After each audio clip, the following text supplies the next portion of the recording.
have to see that the people who have broken out of their culture, the seers and the prophets, are essentially right, and that unless we follow their advice and follow it awfully quickly, we're going to be making an appalling havoc and mess of our world.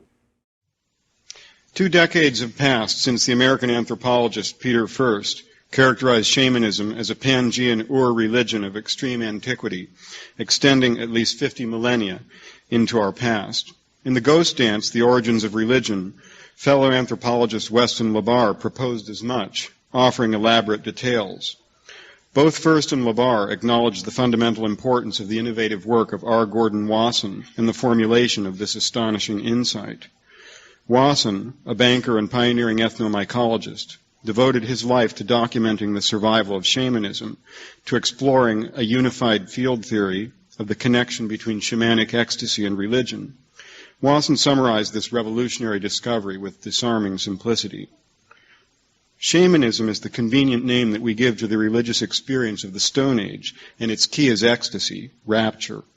Fortunately for us, the cult of the entheogen did not die out in prehistory. Shamanism lingered on here and there, reaching as with fingers down the corridors of time into early history.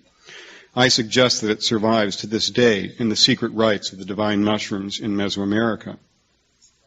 Wasson was later to characterize pre- and proto-history, or perhaps more to the point, the pre-literate history of all peoples, as the age of entheogens, which lives on in Amazonia and the remote mountains of Mexico and elsewhere. I have sometimes asked myself whether the unlettered ages, stretching back through eons of time, were not those belonging peculiarly to the entheogens, the age of entheogens. The mysteries of Eleusis began in the unlettered past of the amazing Greek people, then persisted for a few centuries under an hermetic seal of secrecy into an age of glorious letters.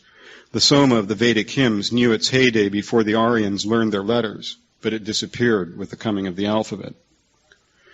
Although Eliade conceived of the shamanic use of what he indiscriminately called drugs or narcotics as decadence, as a vulgar substitute for pure trance, we now know this to have been a colossal error, a classic example of failing to see the forest for the trees. With the blinders and tunnel vision characteristic of academic over-specialization, alloyed with prejudice derived from Western society's pharmacological Calvinism, and lacking the most rudimentary knowledge of pharmacology or the history of inebriants, Eliade ham-fistedly described as degenerate use of the sacred plants, whose visionary effects were the very essence of shamanism, as vulgar, what Gordon Wasson was to identify 4 years later on the basis of his personal experience with Mazatec shaman Maria Sabina, as religion pure and simple, free of theology, free of dogmatics, expressing itself in awe and reverence and in lowered voices, mostly at night, when people would gather together to consume the sacred element. Having experienced ecstasy at first hand on the night of 29 June 1955 in a remote village in the mountains of southern Mexico, Wasson astutely recognized in the humble person of the pre-literate Mazatec Indian curandera Maria Sabina the shaman, the focus for the woes and longings of mankind, back through the Stone Age to Siberia. She was religion incarnate. She was the hierophant, the thaumaturge, the psychopompos, in whom the troubles and aspirations of countless generations of the family of mankind had found, were still finding their relief. All this I saw in the light of that one match, in the shadow performance of Maria Sabina. The light of that match seemed to last an eon of time, and then suddenly it was out. While many scholars of early humankind, like Eliade, were made uncomfortable by the Wasson theory, their colleagues of greater vision descried therein a skeleton key to unlock the hermetic seal of secrecy, veiling the spiritual world of pre-literate peoples from our sight. To Lévi-Strauss, Wasson's was a revolutionary hypothesis, and LaBarre saw in Wasson's work an object lesson to all holistic professional students of man.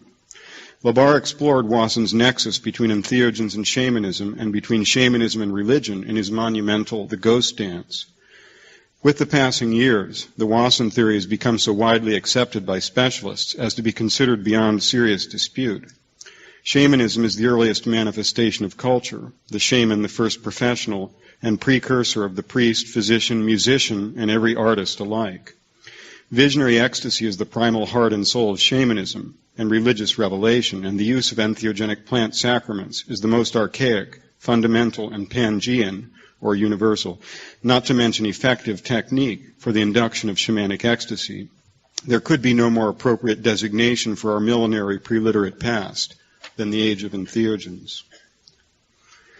The symbolic demise of the age of entheogens in Paleogia, or the Old World, occurred at the end of the 4th century of our era, when the Christian Alarics Goths overran the sanctuary at Eleusis, putting an end to an organized mystery religion 2 millennia old, centered on an annual rite in which initiates, or mistai, imbibed the kykion, an entheogenic potion which transformed them into epoptai, who had seen Tahaira, the holy. This momentous event stands as a portentous symbol of the death of ancient religion and the inauguration of the pharmacratic Inquisition. Although the age of entheogens lived on in Paleogia for perhaps another millennium, the demise of the Eleusinian mysteries tolled its death knell. The Christians' enmity is easy to explain, since they were promulgating a religion in which the core mystery, the Holy Sacrament itself, was conspicuous by its absence, later transmogrified by the smoke and mirrors of the doctrine of transubstantiation into a specious symbol, an inert substance, a placebo entheogen. The imposture would be all too evident to anyone who had known the blessing of ecstasy, who had access to personal religious experiences.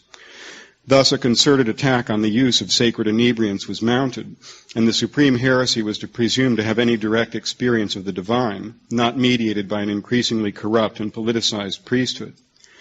The pharmacratic Inquisition was the answer of the Catholic Church to the embarrassing fact that it had taken all the religion out of religion, leaving an empty and hollow shell, with no intrinsic value or attraction to humankind, and which could only be maintained by hectoring, guilt-mongering, and plain brute force.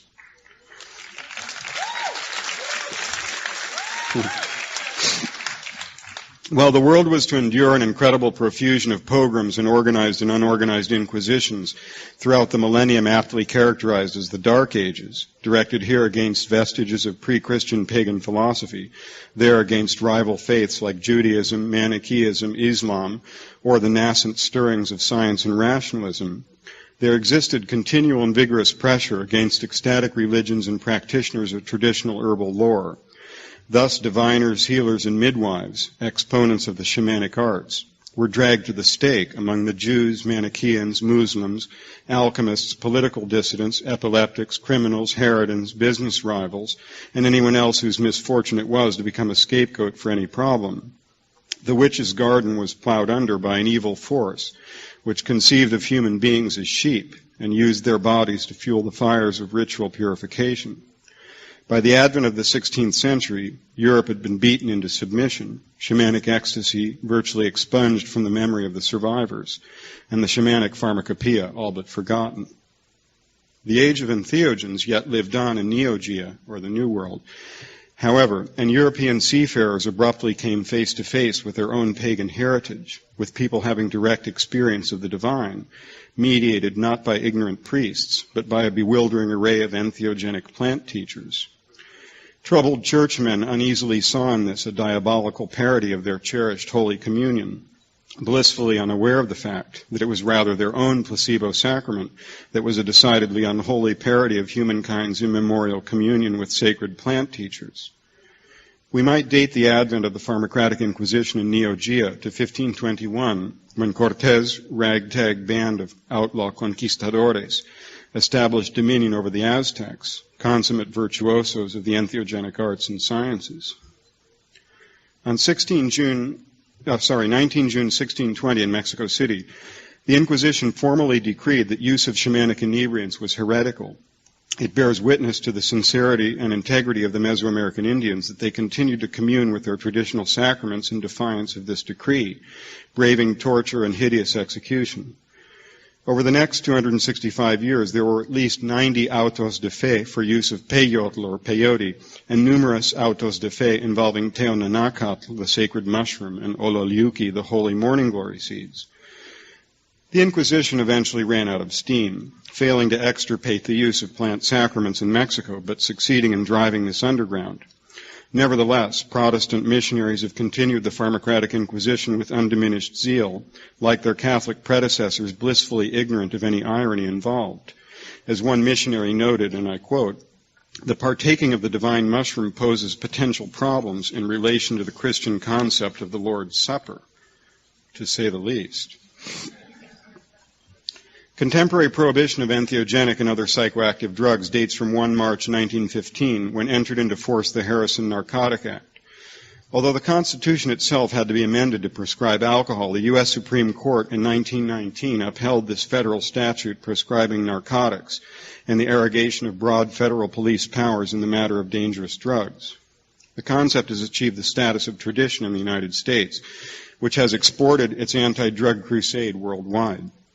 And the legislation currently in force, the Comprehensive Drug Abuse Prevention and Control Act of 1970, provides for prescription of any substance the government wishes to add to its schedules. Indeed, the Controlled Substance Analog Enforcement Act of 1986 boldly penetrates into areas of governmental control over research undreamed of by any National Socialist, Communist, or other dictatorship, presuming to declare any, quote, human research with new drugs, unquote, unlawful unless explicitly approved by the government. While the original impetus for anti-drug legislation involved struggles for world dominance, not to mention economics and racism, it triumphed on the tide of reformist zeal of fundamentalist religious minorities intolerant of diversity. Albeit tricked up as public health laws addressing so-called crimes against health, contemporary drug prohibition is merely the modern expression disguised by secular circumlocutions of the millennial Pharmacratic Inquisition. We must not lose sight of the fact that, like the decree of the Spanish Inquisition in Mexico in 1620, contemporary legislation, whatever its justification, has the effect of prohibiting ecstatic experiential religion while simultaneously promoting exsanguinated, desacramentalized simulacra of religion. The secular American state is clearly comfortable with purely symbolic Christian non-religion, but feels rightly threatened by ecstatic religion grounded in individual religious experiences, which lead people to examine their own assumptions and motivations, and those of their churches and those of their governments. The differences between blind obedience and eternal skeptical questioning and distrust of authority. Not only is the Pharmacratic Inquisition alive and well on the threshold of the new millennium, but it has been enshrined in the secular law of one of the world's most secular states, whose constitution respects individual freedom, and is being used as a pretext, not merely to attack ecstatic religions, but to attack scientific research and the very Bill of Rights to that constitution, destroying at once religious freedom, scientific freedom, and the juridical guarantees protecting citizens from governmental arrogance and tyranny.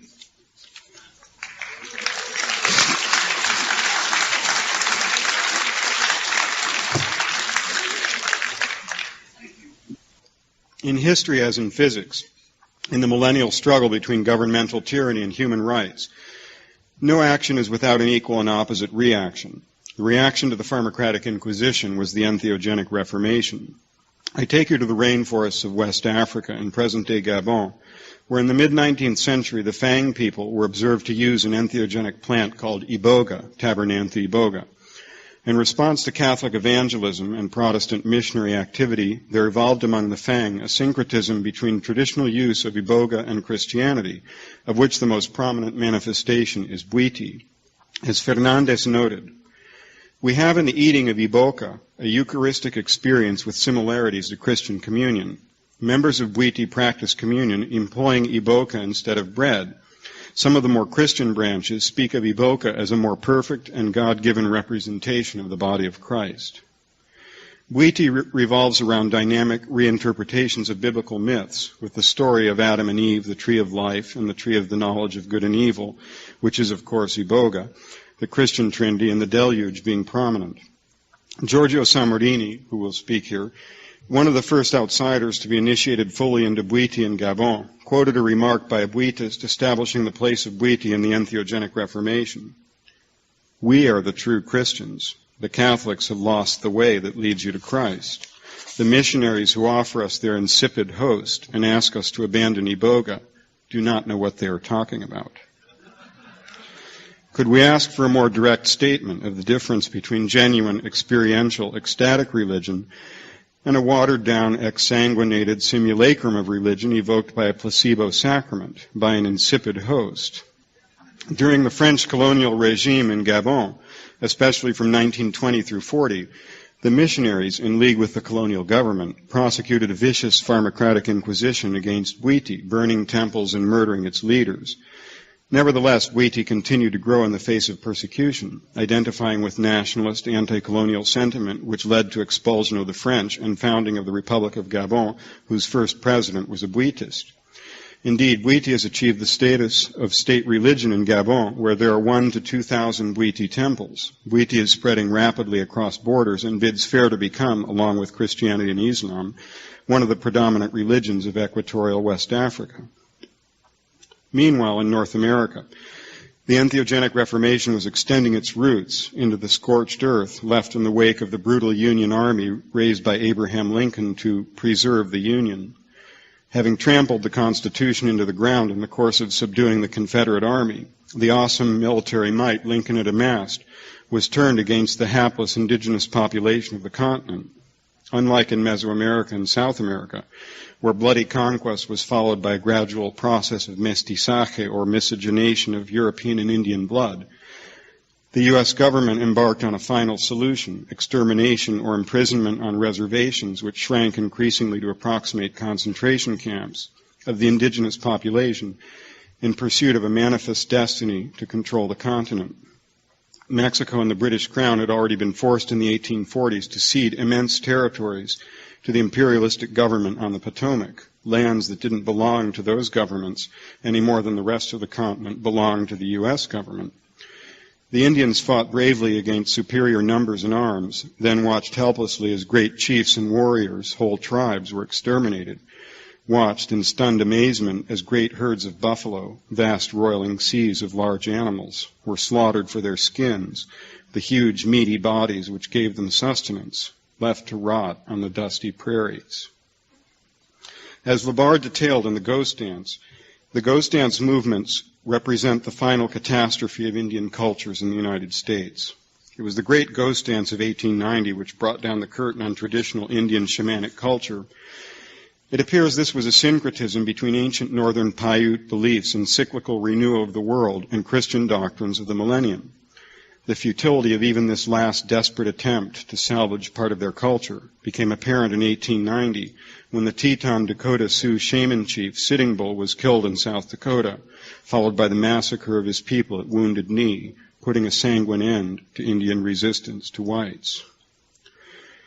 Unlike the swift and brutal military reaction against the Sioux Ghost Dance, the authorities in Oklahoma allowed the movement to run its course in the first years of the 1890s. Meanwhile, sacramental use of peyote, an important plant sacrament of the Mexican Indians, began to gain a growing foothold in the U.S. In Oklahoma, this use took root in the fertile fields of Ghost Dance fervor, and on the Kiowa Comanche Reservation, the Caddo, Delaware shaman John Wilson was a leader both of the Ghost Dance and the nascent peyotal religion. Wilson and Comanche chief Quena Parker were instrumental in the movement which coalesced on 10 October 1918 with the establishment of the Native American Church in Oklahoma. In the peyote cult, Labarre noted the complex interweaving of Christian elements and Mexican and Plains Indian beliefs into the new religion. The second article of incorporation of the church states, "The purpose is to foster and promote the religious belief of the several tribes of Indians in the state of Oklahoma in the Christian religion with the peyote sacrament and to teach the Christian religion." We mustn't forget Parker's famous dictum, "The white man goes into his church house and talks about Jesus, but the Indian goes into his teepee and talks to Jesus." As was the case with Bwiti, a latter-day auto de fe of the Pharmacratic Inquisition persecuted the novel religion. It was too late for another extermination campaign. Even land-hungry whites had been shocked by the brutality of the Army's final solution to the Indian problem.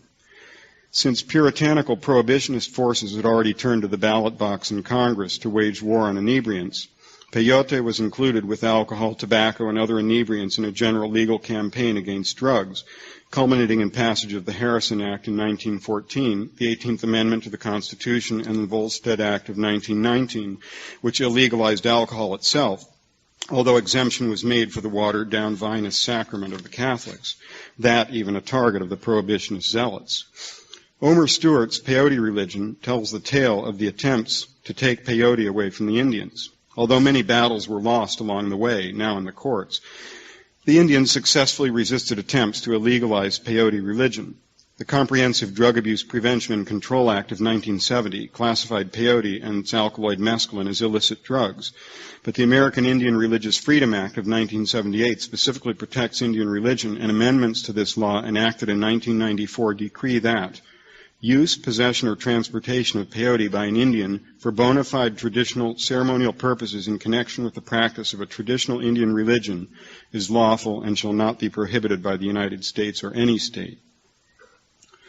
Despite discrimination against Indians in the U.S. and vigorous propaganda campaigns against so-called hallucinogens like peyote and mescaline, the Native American Church continues an inexorable expansion north into Canada and now has more than 250,000 members.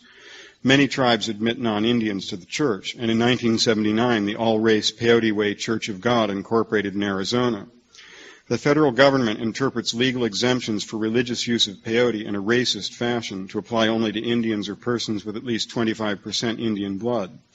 Nevertheless, federal court decisions have supported the rights of non-Indians to use peyote as a sacrament, and the next step for the entheogenic Reformation in North America is to legitimize rights of all citizens to pursue religious ecstasy with genuine sacraments.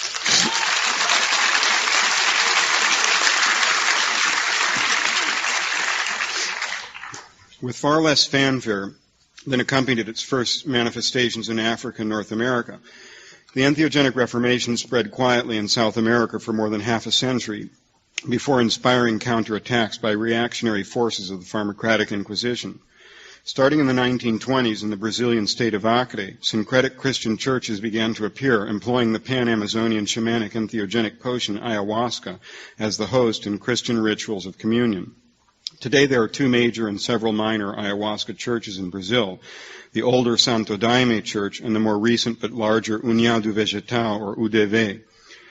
André Lázaro summarized the Santo Daime doctrine, stating quite plainly that the doctrine of Santo Daime is manifested by way of the ritual use of our sacrament, daime, also known as ayahuasca. Although the published doctrine of the União do Vegetal, or herbal union, does not specifically equate the potion known as chá ayahuasca, vine tea, with the Christian Eucharist, it does state, the União do Vegetal professes the fundamentals of Christianity. In ritual sessions in its temples, the UDV employs a tea called ayahuasca. The effect of the tea might be compared to religious ecstasy. As in the case in Santo Daime, the UDV potion is administered in the course of Mass and religious festivals. Like Daime, chá ayahuasca consists of aqueous extracts of stems of the Liana Banisteriopsis Ka'api and leaves of Psychotria viridis. Plants are cultivated in Amazonia to supply the primarily urban churches, the potions prepared in large quantities under the supervision of church mestres. Broadly speaking, the UDV and Santo Daime have more attributes in common than they have differences, and both are emblematic of the entheogenic Reformation of Christianity in South America. After flourishing in obscurity for some decades, this Amazonian entheogenic Reformation suddenly was attacked by the Pharmacratic Inquisition of the Brazilian government. In 1985, Brazilian Dimed and Confen added ayahuasca to the list of prescribed drugs, prompting UDV to petition Confen to annul the ban. After a governmental commission found no evidence of social disruption associated with sacramental use of ayahuasca, which commission members themselves tried, ayahuasca was removed from the controlled substances list in 1987. The following year, an anonymous denunciation in Rio de Janeiro prompted Confen again to order technical study of the issue, especially the pharmacology of the potions.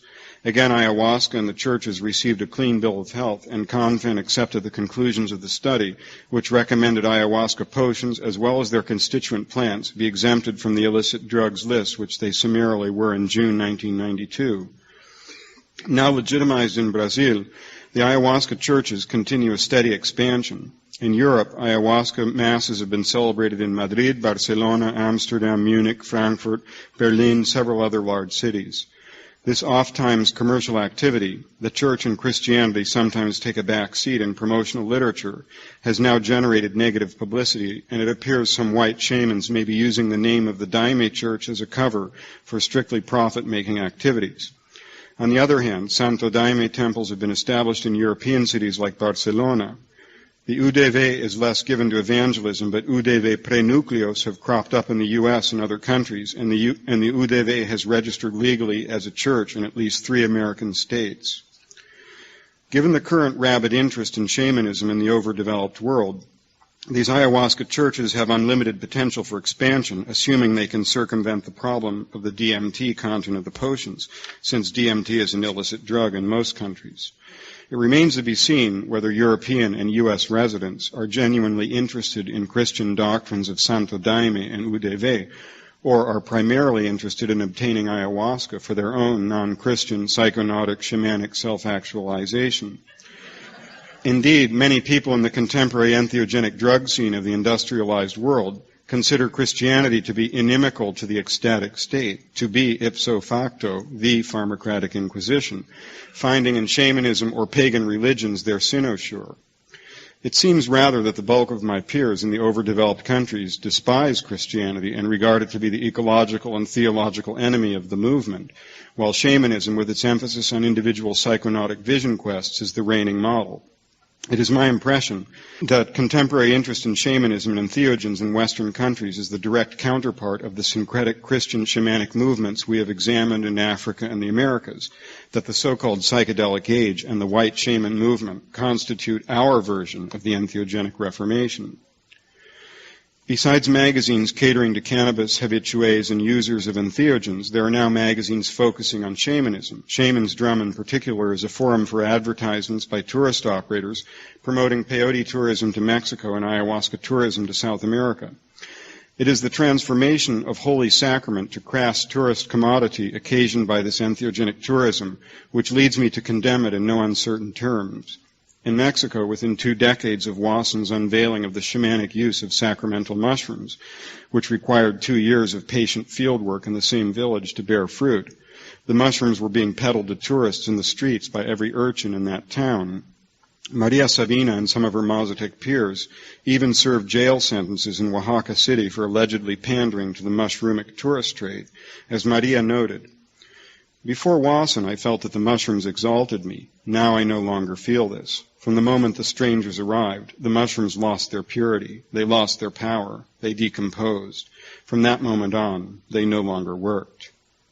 She even said that they stopped speaking to her in Mazatec and began to speak in English, which she didn't understand. I couldn't express this more decisively or eloquently. It is unspeakably obscene that the Holy Sacrament be thus desecrated, nay, trivialized, that a spiritual adept of Maria Sabina's stature be imprisoned like a common criminal. S. Valadez denounced peyote tourism in the pages of Shaman's Drum, which had featured her Huichol artist husband's work on one of its covers. Westerners who participate in peyote pilgrimages with huicholes are endangering the huicholes who escort them. The soldiers patrolling the peyote desert are not impressed by Americans who claim they come for enlightenment. The Mexicans think the outsiders come for dope and accuse the huicholes of dealing drugs to the gringo hippies. Holy Sacrament as trinket and souvenir is bad enough, but as dope, the tragic dimensions of the problem come into sharp focus.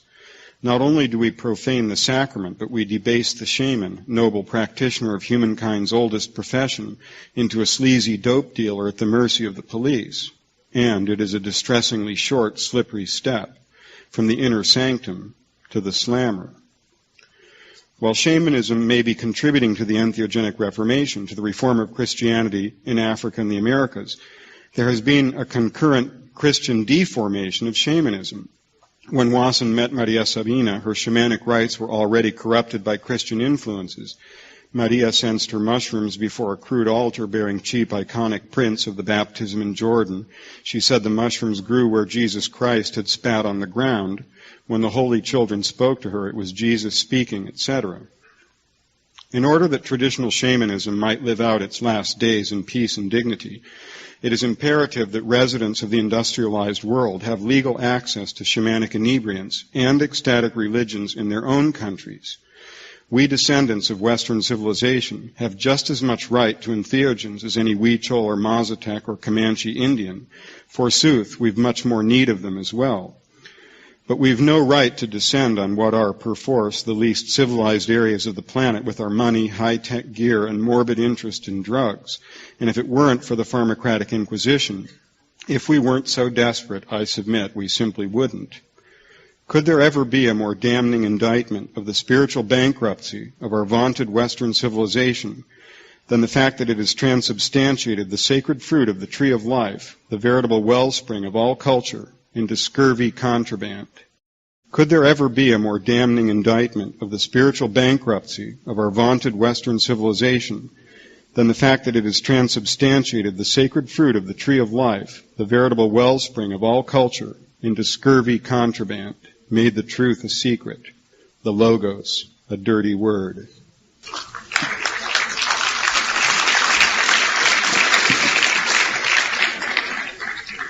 Perhaps history really turns in cycles, as Vico proposed in the 18th century, but to his quadripartite scheme of historical cycles, theocratic, aristocratic, democratic, and chaotic, we in this chaotic post-Wasson world, with our vastly expanded knowledge of the proto and prehistory of humankind, must needs add a fifth primordial cycle, the shamanic. Appropriately enough, the shamanic cycle embodies the quintessence of our culture, dealing as it does with what Vedic priests called Vak and Greek philosophers logos, the divine afflatus. In 1872, at the age of 28, Friedrich Nietzsche gave a voice to a brilliant intuition in the birth of tragedy from the spirit of music. Dionysian stirrings arise through the influence of those narcotic potions of which all primitive races speak in their hymns. So stirred, the individual forgets himself completely. Not only does the bond between individual men come to be forged anew by the magic of the Dionysian rite, but nature herself, long alienated or subjugated, rises again to celebrate the reconciliation with her prodigal son, man. Lacking the most rudimentary historical or ethnobotanical data, based solely on intuition inspired by the Pangean sacred potion motifs of ancient hymns, Nietzsche anticipated the Wasson theory by the better part of a century.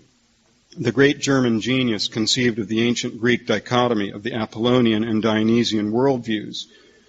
Thanks to the pioneering work of Karl Ruck, who characterized the Dionysian worldview as the wild and the Apollonian as the cultivated, we now know the ancient Greeks made liberal use of plant entheogens to dissolve temporarily the artificial boundaries of ego implicit in our rational, self-conscious thought, that yawning chasm between self and other, which isolates each individual human being, not only from her or his fellow Gean creatures, but from other human beings as well. As Albert Hofmann astutely noted, the Greek genius attempted the cure by supplementing the Apollonian worldview created by the subject-object cleavage with the Dionysian world of experience, in which this cleavage is abolished in ecstatic inebriation. This is what Nietzsche meant by the reconciliation of the prodigal son, humankind, with Our Lady Gia, from whom we are alienated by ego, by self-consciousness. Indeed, religion did not merely derive from ecstatic inebriation. True religion is ecstasy, this inebriation or heavenly drunkenness of the spirit. The function of religion in human society, reduced to its barest essentials, is to instill in us human beings, by grace of ecstasy, the certainty of our unity with the universe and our fellow creatures, the unio mystica, to give us faith in the simple truth enunciated by William Blake 203 years ago that everything that lives is holy. The Pharmacratic Inquisition, inaugurated by Alaric in AD 395, has systematically attempted to annihilate the Dionysian tradition of antiquity, our source of faith and solace to temper the terrible solitude of self-consciousness. As Hofmann further noted, ecclesiastical Christianity, characterized by the duality of creator and creation, has largely obliterated the Eleusinian Dionysian legacy of antiquity. Objective reality, the worldview produced by the spirit of scientific inquiry, is the myth of our time. I would say this duality of subject-object is the superstition of our time, for there is overwhelming scientific and experiential evidence that reassures us we are but one strand in the warp and weft of life, biochemically kindred to other Gean life forms and descended from the same primordial ancestors. This is a treacherous superstition which has led to the objectification of our planet and all her Gean creatures. Rather than marvel at the eternally ephemeral living miracle that is each and every one of our furry, feathered, leafy, spiny, or scaly brethren, we see only resources to be exploited, and exploit them we do, so ruthlessly that the extinction of plant and animal species, nay of entire habitats, is an everyday occurrence. And by the time it dawns on us, if it ever does, that we too are on the endangered species list, it may be a trifle too late. For scientific hypermaterialism celebrates its apocalyptic marriage to Judeo-Christian dualism in a mesmerizing last tango on the deck of the Titanic, a ghastly danse macabre or Totentanz, while we watch, awe-stricken.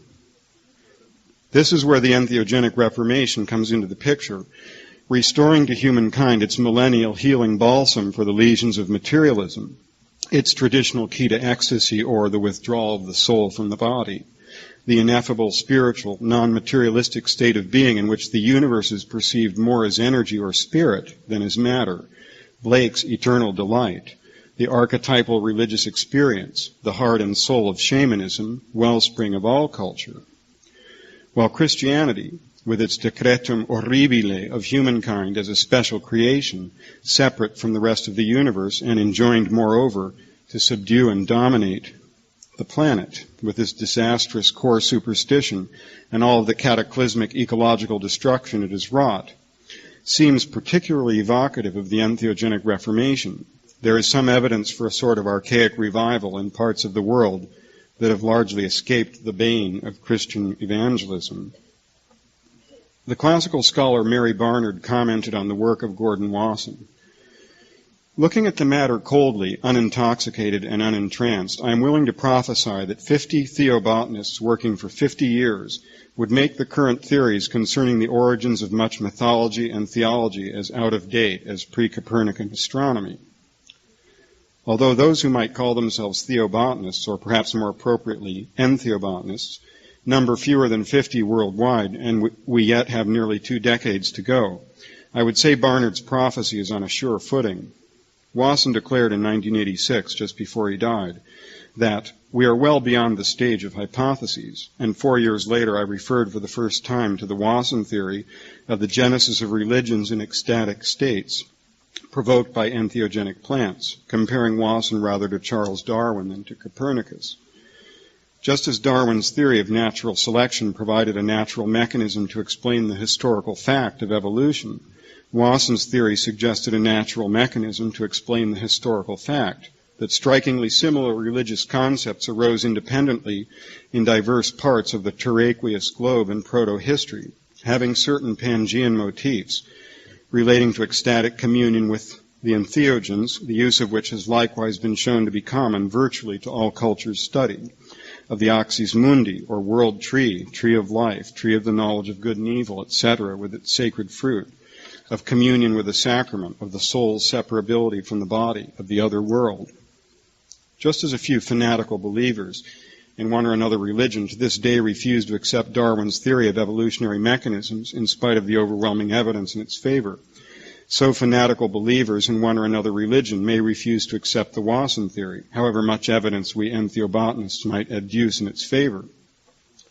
On the other hand, as surely as scientific opinion changed to accept Darwin's theory as being more plausible than the reigning Judeo-Christian belief in special creation, which defied all the evidence of science and our senses, so too will scientific opinion inexorably come to accept the Wasson theory as being more plausible than the alternative, that the little toy room picture of the Bible, to use Joseph Campbell's term, or the provincial found truth of any other god or chosen people has a greater claim on reality, or the alternative of Eliade and others who, as Barnard expressed it, quote, put the desire for an afterlife and the belief in an imaginary nectar of immortality before the experience of actual plants and beverages used in the ceremonial communion with the gods or the ancestors, unquote, which she justifiably likened to putting Medea's chariot before her team of serpents.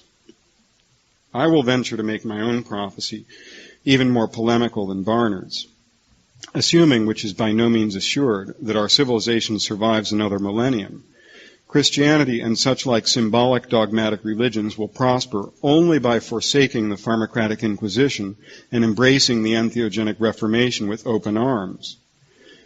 Only thus, restoring the true sacrament, a genuine agape, the very heart and soul, yea, the central mystery, to such exsanguinated, purely theoretical would-be religions, might they recover their spiritual authenticity, hence their meaning and relevance for humankind. Only by abandoning what Blake called their pale religious lechery, that ancient curse of the blackening church. Only by ceasing their binding with briars of all human joys and desires. Only by admitting that spiritual truth is not some dogma thundered in stentorian tones from the eminence of any pulpit, but more a murmur in the heart, a whisper on the night, barely heard over the sigh of the wind in the trees, or the trilling ricochet of rain in their leafy filigree. Only by letting the word speak for itself, by ceding every pulpit to the primeval Vach, the primigenial Logos, allowing the gentle breezes of the divine afflatus to fill the psychonautic sails of the indomitable human spirit, perpetually embarking on odysseys of discovery in the universe of the soul, on Gilgamesh's epic pursuit of the wondrous plant of immortality, Jason's errant search for the golden fleece, Ponce de Leon's quixotic quest for the pool of living water, the quintessential elixir of life, the philosopher's stone of immortality. I thank you for your attention.